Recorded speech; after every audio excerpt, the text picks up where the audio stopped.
Hello friend, आप सभी का स्वागत है अवधीत स्टडी पॉइंटली टू चैनल में।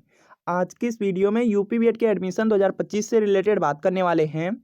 यूपी बीएड एंट्रेंस एग्जाम का रिजल्ट आ चुका है और रिजल्ट के आने के बाद यहाँ पे कट ऑफ देखने वाले हैं कि सरकारी कॉलेज कितने नंबर पर मिलेंगे, प्राइवेट कॉलेज कितने नंबर पर मिलने वाले हैं। और जो यूपी बीएड में एडमिशन के लिए काउंसलिंग होनी है, काउंसलिंग आपकी कब से शुरू होगी और यूपी बीएड में जो डायरेक्ट एडमिशन होते हैं वह कब से आपके शुरू होने वाले हैं। आज की इस वीडियो में रिजल्ट के बाद का जो एडमिशन का पूरा प्रोसेस रहता है उसे ही देखने वाले हैं। तो यह वीडियो आपके लिए बहुत ज़्यादा इंपॉर्टेंट है, तो वीडियो को शुरू से लेकर अंत तक देखिएगा। अगर आपको 2025 में बीएड में एडमिशन लेना है तो इस चैनल को सब्सक्राइब आप जरूर कर लीजिएगा। इस चैनल से यहाँ पर देखेंगे काउंसलिंग से रिलेटेड, एडमिशन से रिलेटेड, डॉक्यूमेंट से रिलेटेड अपडेट मिलती रहती है। तो इस चैनल को आपको सब्सक्राइब जरूर कर लेना है अगर 2025 में आपको बीएड करना है तो। चलिए यहाँ पर बात करते हैं। सबसे पहले देखेंगे यूपी बीएड एंट्रेंस एग्जाम का स्कोर कार्ड रिजल्ट आपका यहाँ पे जारी कर दिया गया है। और स्कोर कार्ड में सबसे पहले अपने आपको यहाँ पे जो आपका मार्क है, मार्क को देख लेना है कि आपका फाइनल स्कोर कितना है। इसके बाद जो आपकी स्टेट रैंक है, स्टेट रैंक देख लेना है। जो आपकी काउंसलिंग होगी, जो आपका एडमिशन होगा, जो आपको गवर्नमेंट या प्राइवेट कॉलेज मिलेंगे वह आपके स्टेट रैंक के अकॉर्डिंग ही मिलने वाले हैं। अब देखिए यहाँ पे बात कर लेते हैं कितनी यहाँ पे स्टेट रैंक तक गवर्नमेंट कॉलेज मिलेंगे, कितनी स्टेट रैंक तक प्राइवेट कॉलेज मिलेंगे। तो सबसे पहले यहाँ पर देख लेते हैं कुछ यहाँ पे इस साल के यहाँ पर देखेंगे कुछ कॉलेज अलॉट हुए हैं कुछ लोगों को गवर्नमेंट, उसको देख लेते हैं, उसके बाद बात करते हैं। तो यहाँ पर देखेंगे यह अलॉटमेंट लेटर है और इनका यहाँ पर देखेंगे स्टेट रैंक यहाँ पर देखिए दिया गया, स्टेट रैंक यहाँ पे ऊपर दिया गया 7576 यहाँ पर इनकी स्टेट रैंक है और इनको गवर्नमेंट कॉलेज मिला है। यहाँ पर आप लोग देख पाएंगे, यहाँ पर देखिए एडेड लिखा है। जब भी एडेड लिखा रहे या गवर्नमेंट लिखा रहे तो इसका मतलब है कि आपको गवर्नमेंट कॉलेज मिला है। और जब आपका यहाँ पे सेल्फ फाइनेंस्ड लिखा रहता है उसका मतलब होता है कि आपको यहाँ पे प्राइवेट कॉलेज मिले हैं। तो यह पॉइंट आप लोग याद रख लेंगे। तो इसके बाद देख लेते हैं नेक्स्ट यहाँ पे एक और यहाँ पे अलॉटमेंट रिजल्ट है। बाकी यहाँ पे देख सकते हैं गवर्नमेंट कॉलेज था इसीलिए यहाँ पे इसकी जो फीस है 5,000 रुपये लगी हुई है। और इसके बाद देख लेते हैं एक स्कोर कार्ड यहाँ पे अलॉटमेंट लेटर और है और इनकी जो स्टेट रैंक थी यहाँ पे 14,881 थी और 14,881 यहाँ पे इनकी स्टेट रैंक थी। इनको भी गवर्नमेंट कॉलेज ही मिले हैं। यहाँ पर आप लोग देख पाएंगे जैसे यहाँ पे एडेड लिखा है, एडेड लिखा रहे या गवर्नमेंट लिखा रहे इसका मतलब है कि गवर्नमेंट कॉलेज मिला है। और इनके कॉलेज की फीस थोड़ी सी ज़्यादा थी। इनके जो कॉलेज की फीस थी 12,700 रुपये थी। देखिए जो यूपी बीएड में जो गवर्नमेंट कॉलेज होते हैं उसकी फीस फिक्स नहीं है। किसी किसी कॉलेज की यहाँ पे फीस 5,000 रुपये है और बहुत सारे ऐसे कॉलेज हैं जिसकी फीस यहाँ पे 5,000 रुपये से भी कम है और कुछ ऐसे भी कॉलेज हैं जिसकी फीस यहाँ पे 5,000 रुपये से ज़्यादा भी हैं। तो यहाँ पे जो गवर्नमेंट कॉलेज है इसकी फीस रैंडमली है, बाकी यहाँ पे जो प्राइवेट कॉलेज है उसकी फीस फिक्स है कि 1 साल का 51,250 रुपये लगेंगे। चलिए बात करते हैं कि यहाँ पे कितनी स्टेट रैंक तक गवर्नमेंट कॉलेज मिलेंगे। तो यहाँ पर आप लोग देख पाएंगे दो आपको यहाँ पे अलॉटमेंट लेटर दिखा दिया गया। अब देखिए बात करते हैं स्टेट रैंक पे। तो जिनकी भी यहाँ पर देखेंगे जो यूपी में गवर्नमेंट कॉलेज में सीट है वह देखिए आपके यहाँ पे 10,000 है, लगभग में 10,000 है। अब जिनकी भी स्टेट रैंक 1 से लेकर के 10,000 के बीच है उनका बिल्कुल फिक्स है कि उनको गवर्नमेंट कॉलेज मिलेंगे। लेकिन बहुत सारे ऐसे छात्र होते हैं जिनकी स्टेट रैंक अच्छी आ जाती है लेकिन वह गवर्नमेंट कॉलेज से बीएड नहीं करते हैं क्योंकि वह देखेंगे वह कॉलेज नहीं जाना चाहते। तो ऐसे बहुत सारे छात्र हैं जो गवर्नमेंट कॉलेज से बीएड नहीं करना चाहते हैं। तो ऐसे छात्र अपनी सीटों को छोड़ देते हैं। तो यहाँ पे क्या होता है कि यहाँ पे लगभग 1 से लेकर के 15,000 स्टेट रैंक तक के भी जो छात्र होते हैं उनको भी यहाँ पर देखेंगे जो गवर्नमेंट कॉलेज होते हैं वह अलॉट हो जाते हैं। बहुत सारे ऐसे छात्र हैं जो काउंसलिंग ही नहीं कराते हैं और डायरेक्ट एडमिशन लेते हैं। इसकी वजह से कुछ सीटें खाली रह जाती हैं जिसकी वजह से 1 से लेकर के लगभग यहाँ पे 15,000 स्टेट रैंक तक के जो छात्र होते हैं उनको गवर्नमेंट कॉलेज आसानी से मिल जाते हैं। लेकिन बहुत सारे ऐसे छात्र हैं यहाँ पे देखेंगे पहले राउंड की जब काउंसलिंग होती है उसमें 1 से लेकर के 75,000 के बीच यहाँ पे स्टेट रैंक तक की काउंसलिंग होती है। तो इसमें बहुत सारे ऐसे छात्र होते हैं जिनकी स्टेट रैंक 15,000 से भी ज़्यादा होती है तब भी उनको कॉलेज मिल जाते हैं। उसका देखिए रीजन है जैसे उनकी कास्ट SC ST हो सकती है, या उनकी कास्ट EWS है, या तो वह ऐसे कॉलेज में यहाँ पे कॉलेज को चूज किए हैं जिसमें गर्ल्स की सीट ज़्यादा है। तो इन सब रीजन से कुछ छात्रों को मिल जाती है 15,000 स्टेट रैंक से 75,000 के बीच वालों को भी। लेकिन देखिए जो ज़्यादा स्टूडेंट होते हैं वह होते हैं आपके 1 से लेकर के 15,000 स्टेट रैंक के बीच के ही छात्र होते हैं जिनको गवर्नमेंट कॉलेज मिल पाते हैं। बाकी इसके बाद वाले जो छात्र हैं जिनकी भी स्टेट रैंक मान लीजिए 15,000 के बाद है, 15,000 के बाद यहाँ पे जितने भी स्टूडेंट हैं, पूरा यहाँ पे 3 लाख प्लस यहाँ पे जितने स्टूडेंट का रिजल्ट आया है और स्टेट रैंक जारी की गई, सब छात्रों को प्राइवेट कॉलेज मिल पाते हैं। और प्राइवेट कॉलेज यहाँ पे चाहे आपका यहाँ पे 0 नंबर हो या आपका यहाँ पे माइनस में नंबर हो, चाहे कितनी भी स्टेट रैंक हो, आपको प्राइवेट कॉलेज बिल्कुल आसानी से मिल जाएगा, कोई दिक्कत नहीं होती है। तो यहाँ से बिल्कुल फिक्स है, आप लोग समझ चुके होंगे कि गवर्नमेंट कॉलेज के लिए ही यहाँ पे सिर्फ आपकी स्टेट रैंक अच्छी होनी चाहिए 1 से लेकर के लगभग 15,000 के बीच।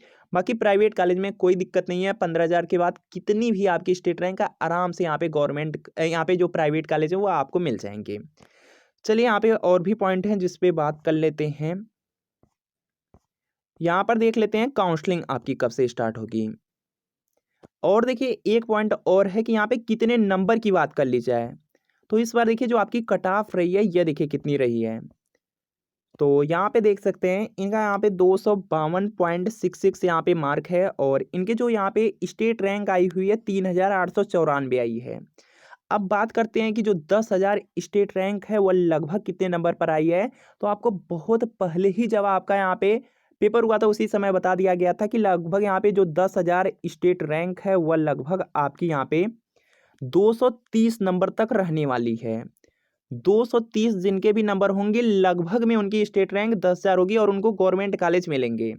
इसके अलावा यहाँ पे जो 15,000 स्टेट रैंक आई हुई है लगभग यहाँ पर देखेंगे 220 नंबर तक स्टूडेंट की आई है। तो जिन भी स्टूडेंट का लगभग यहाँ पे 220 से ज़्यादा मार्क रहेंगे उनको आसानी से गवर्नमेंट कॉलेज इस बार अलॉट होंगे, बाकी सब छात्रों को प्राइवेट कॉलेज मिल पाएंगे। चलिए यहाँ पर बात कर लेते हैं। यहाँ पे नेक्स्ट आपका है काउंसलिंग से रिलेटेड। तो यहाँ पे देखिए जो काउंसलिंग है, काउंसलिंग के लिए यहाँ पे देखिए जो काउंसलिंग है लगभग यहाँ पे अगस्त मंथ में जो आपकी काउंसलिंग है यह स्टार्ट होगी। पिछली बार भी अगस्त मंथ में हुई थी, इस बार भी यहाँ पे अगस्त मंथ में होगी। काउंसलिंग इसलिए लेट होती है क्योंकि बहुत सारे छात्र होते हैं जो अपेयरिंग के होते हैं जिनका 6th सेमेस्टर का रिजल्ट नहीं आया रहता है, इसकी वजह से काउंसलिंग थोड़ी सी आपकी डिले होती है। तो अगस्त में काउंसलिंग होगी। तो यहाँ पे इसके लिए यहाँ पे जो आपका शेड्यूल जब भी आपकी काउंसलिंग रहेगी उससे लगभग 10 से 15 दिन पहले ही आपका जो काउंसलिंग शेड्यूल है वह जारी कर दिया जाएगा। काउंसलिंग शेड्यूल बिल्कुल इसी तरीके से रहेगा। इसमें देखेंगे यहाँ पे सबसे पहले राउंड फर्स्ट की काउंसलिंग होती है, इसको मेन काउंसलिंग कहा जाता है। इसमें छात्र यहाँ पे गवर्नमेंट कॉलेज या प्राइवेट कॉलेज जिसमें भी एडमिशन लेना होता है आप काउंसलिंग के माध्यम से एडमिशन लेते हैं। उसके बाद राउंड 2 होता है, राउंड 2 में पुल काउंसलिंग होता है। बहुत सारे ऐसे छात्र होते हैं जो काउंसलिंग कराते हैं जिनको कोई कॉलेज नहीं मिलता, या बहुत सारे ऐसे छात्र होते हैं जो काउंसलिंग कराना ही भूल जाते हैं, वह आकर के पुल काउंसलिंग कराते हैं। इसके बाद राउंड 3 में एडमिशन होता है और राउंड 3 का मतलब है डायरेक्ट एडमिशन। अगर जो काउंसलिंग हो रही है मेन काउंसलिंग और जो पुल काउंसलिंग, इसमें सीट बच रही है अगर किसी भी प्राइवेट कॉलेज में, तो वह लेंगे डायरेक्ट एडमिशन। तो डायरेक्ट एडमिशन होता है। डायरेक्ट एडमिशन में आपको काउंसलिंग नहीं करानी होती है बल्कि कॉलेज वाले अपने से यहाँ पे काउंसलिंग करते हैं। चलिए बात करते हैं कि राउंड फर्स्ट की काउंसलिंग आपकी किस तरह से होगी। तो राउंड फर्स्ट में भी यहाँ पे आपको फेज में बांट दिया जाएगा। जैसे यहाँ पे 1 से लेकर के 75,000 स्टेट रैंक फेज फर्स्ट में आ जाएंगे। 75,000 1 से लेकर के लगभग यहाँ पे 2 लाख स्टेट रैंक तक के जो छात्र होते हैं उनको फेज सेकंड में रख दिया जाएगा। और इस बार यहाँ पे फेज थर्ड भी रहने वाला है। फेज थर्ड में 2 लाख से लेकर के यहाँ पे 3 लाख तक के जो छात्र होंगे उनको फेज यहाँ पे थर्ड में रख दिया जाएगा। तो चलिए यहाँ पे बात करते हैं कि काउंसलिंग में क्या प्रोसेस रहेगा। तो आपको यहाँ पे टाइम दिया जाता है, यहाँ पे कुछ आपको टाइम दिया गया है कि इतने दिन तक आप रजिस्ट्रेशन कर सकते हैं। रजिस्ट्रेशन में क्या होता है, रजिस्ट्रेशन में देखिए आपका यहाँ पे सबसे पहला काम है कि 5,750 रुपये आपका लगेगा। इसमें 750 रुपये आपका काउंसलिंग चार्ज है, 5,000 रुपये एडवांस आपसे कॉलेज फीस लिया जाता है। अगर मान लीजिए आपको गवर्नमेंट कॉलेज मिल गया तो यह आपके कॉलेज में पैसा चला जाएगा 5,000 रुपये, और आपकी 1 साल की फ़ीस जमा हो जाएगी। आपको फ़ीस जा कर के स्कूल में नहीं देना होगा। अगर मान लीजिए आपको प्राइवेट कॉलेज मिल गया काउंसलिंग में, तो 5,000 रुपए आपके कॉलेज में जमा हो जाएगा। आप जब यहाँ पे अपनी फ़ीस को पेड करेंगे, 51,250 रुपए आपकी फ़ीस रहती है, तो आपको क्या करना होगा, 5,000 रुपए कम आपको कॉलेज में जमा करना होगा, 46,250 ही रुपए जमा करना होगा। तो यह आपका यहाँ पे एडवांस कॉलेज फ़ीस के रूप में लिया जाता है। इसके बाद देखेंगे रजिस्ट्रेशन में क्या होगा। सबसे पहला तो काम है कि 5,750 रुपये आपको जमा करना होगा। इसके बाद यहाँ पर देखेंगे पासबुक की लगती है डिटेल्स। जैसे आपका यहाँ पे जो नाम है, जैसे पासबुक किसी का भी हो, चाहे आपके नाम पे हो या आपके पिता या माता के नाम पे रहना चाहिए। और उसमें यहाँ पे अकाउंट होल्डर का नाम, अकाउंट नंबर लगेगा और आईएफएससी कोड या डिटेल उसमें भरा जाएगा। पासबुक को अपलोड करना होता है रजिस्ट्रेशन में। इसके अलावा बहुत सारे ऐसे छात्र होते हैं जो अभी बीए 6 सेमेस्टर में हैं और अपने रिजल्ट अभी वह यहाँ पे अपीयरिंग में फॉर्म फिल कर दिए थे, तो उनको बीए 6 सेमेस्टर का, बीए या बीएससी 6 सेमेस्टर का जो रिजल्ट होता है उसको भी अपलोड करना होता है। यह सब काम आपको रजिस्ट्रेशन में करना होगा। रजिस्ट्रेशन कंप्लीट हो जाएगा। इसके बाद देखिए क्या करना होता है, चॉइस फिलिंग। चॉइस फिलिंग का मतलब है कि आपको कॉलेज चूज करना है।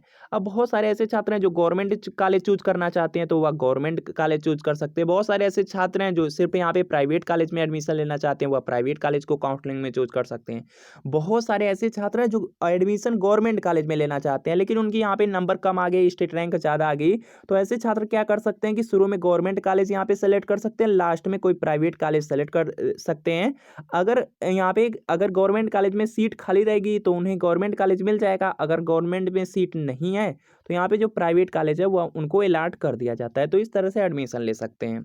इसके अलावा बहुत सारे ऐसे छात्र हैं जिनकी स्टेट रैंक भी ज़्यादा आ गई है, वह सिर्फ यहाँ पे गवर्नमेंट कॉलेज को ही सेलेक्ट करना चाहते हैं, तो गवर्नमेंट कॉलेज सेलेक्ट कर सकते हैं। अगर आप के कॉलेज में सीट होगी तो आपको सीट मिलेगी। अगर अदरवाइज आपका जो 5,000 रुपये है, अगर सीट नहीं मिलती है तो 5,000 रुपये आपका वापस कर दिया जाएगा।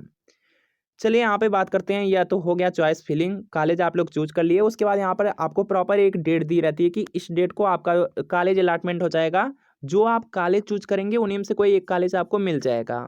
और जो कॉलेज मिल जाएगा, अगर उस कॉलेज की फीस यहाँ पे 5,000 रुपये है, अगर 5,000 रुपये है तो आपको कुछ भी नहीं करना होगा। 5,000 रुपये से कम अगर आपके कॉलेज की फीस है तो कुछ रुपये आपको वापस किया जाएगा आपके अकाउंट नंबर में।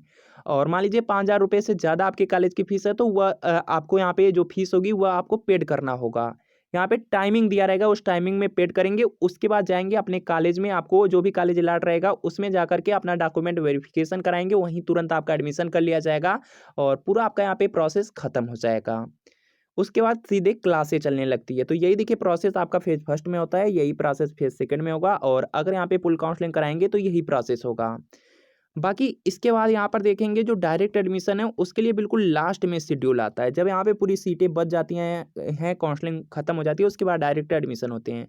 तो उसमें आप लोग यहाँ पे एडमिशन ले सकते हैं। डायरेक्ट एडमिशन में आपको कुछ नहीं करना होता है।